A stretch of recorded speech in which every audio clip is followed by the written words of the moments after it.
And this weekend, he just said top 10 weekend forecast. Wild. I mean, you know, we're so deserving of this, first of all, and then you're like, well, is it going to be like this all summer long? Well, okay, I wouldn't push you to say that, but it's June 1st tomorrow. I mean, we're like, this is I don't know, it seems to be moving fast, but the weather at least, come on, cooperate. As you know, it's the start of meteorological summer. And also, yeah, it's looking good. Start of hurricane season. Right, hurricane season, so here we are. And 76, actually 77 was the high in Boston today, 78 in Norwood, 74 in Worcester. Worcester, speaking of, 802 is the area code for Vermont and also the main rainfall in Worcester. Second wettest on record, only behind 1984, and 4.5+ inches above normal. What happened with that? Well, we had these bursts of rain that went through the Woo and kind of just went through a good part of Worcester County, then drifted up into southern New Hampshire too. We missed out on that a lot of eastern Mass, but it's not like we were brokenhearted about that. But wow, it was incredible. Every time there's a heavy burst of rain, it went through Worcester right at the airport. 69 now,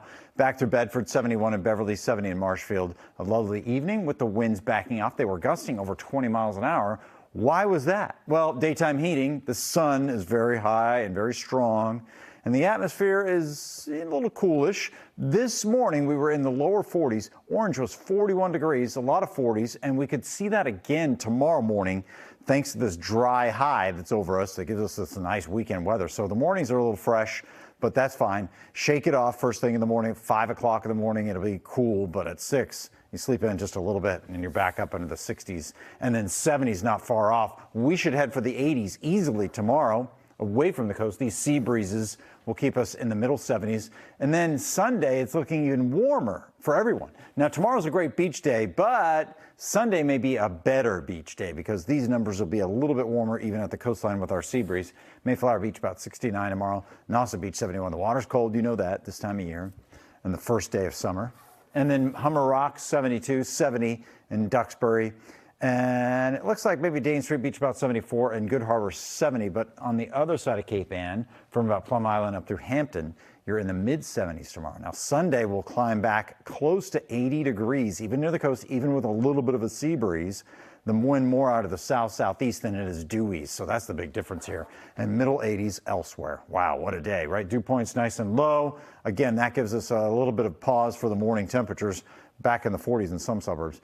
Comfortable dew points all the way into next week. And it looks like our chance for precipitation now pushed farther into the future, or farther into the future. And you could see 50 and 60% next Thursday. This looked like it'd be with us on Tuesday and Wednesday, but now, no. That weather system, when it comes in, though, will be dragging its feet. So I'm a little worried about next weekend's forecast in due time, right? Pollen count remains very high. It dips back to moderate because the winds are more easterly on Tuesday. And then Monday and Tuesday, we do see those temps sink, by the way. Tonight, 58 degrees, mostly clear, cool and comfy, 40s in some suburbs, sunrise at 5:09. There's the extended forecast. And we go into Monday, Tuesday. You see the numbers drop a little bit. Wednesday may stabilize. The humidity starts climbing back into the picture on Thursday and Friday. And it looks like we will have a shower threat going into next weekend. Too difficult to time out right now. It's not even worth anyone's time. It could vary any time.